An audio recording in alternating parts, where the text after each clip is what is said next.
ಬೆಂಗಳೂರಿನ ಹತ್ತಿರದ ಸುಂದರ ಕಪಿಲಾ ಸರೋವರದ ಮೇಲೆ ರಾಜು ಬೆಕ್ಕು, ಲತಾ ಬೆಕ್ಕು ಮತ್ತು ಅವರ ಪುಟ್ಟ ಮಗ ಚಿಂಕು ಬೆಕ್ಕು ಒಂದು ಯಾಟ್ನಲ್ಲಿ ಸಂತೋಷವಾಗಿ ಕಾಲ ಕಳೆಯುತ್ತಿದ್ದಾರೆ.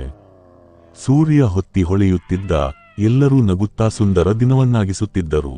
ಆ ಸಂದರ್ಭದಲ್ಲಿ ಅಚ್ಚರಿಯಾಗಿ ರಾಜು ಬೆಕ್ಕು ಲತಾ ಬೆಕ್ಕನ್ನು ಯಾಟ್ನ ಅಂಚಿನಿಂದ ತಳ್ಳುತ್ತಾನೆ. ಲತಾ ಬೆಕ್ಕು, ಓ ದಯವಿಟ್ಟು ನಾನು ಈಜಲಾಗಲ್ಲ ಎಂದು ಕಿರುಚುತ್ತಾಳೆ.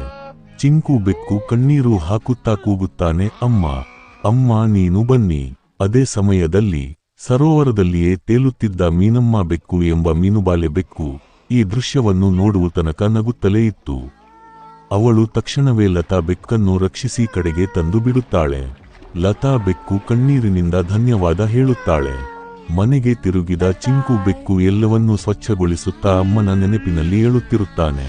ಇದನ್ನು ನೋಡಿ ಚಂಚಲ ಮಲತಾಯಿ ಬೆಕ್ಕು ನಗಾಡುತ್ತಾ ಅವನಿಗೆ ಊಟ ಕೊಡದಿರುತ್ತಾಳೆ.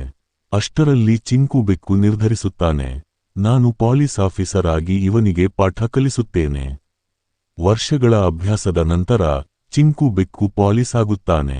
ಅವನು ಎಲ್ಲಾ ಕಡೆ ಅಮ್ಮನ ಮಿಸ್ಸಿಂಗ್ ಪೋಸ್ಟರ್ ಹಾಕುತ್ತಾನೆ.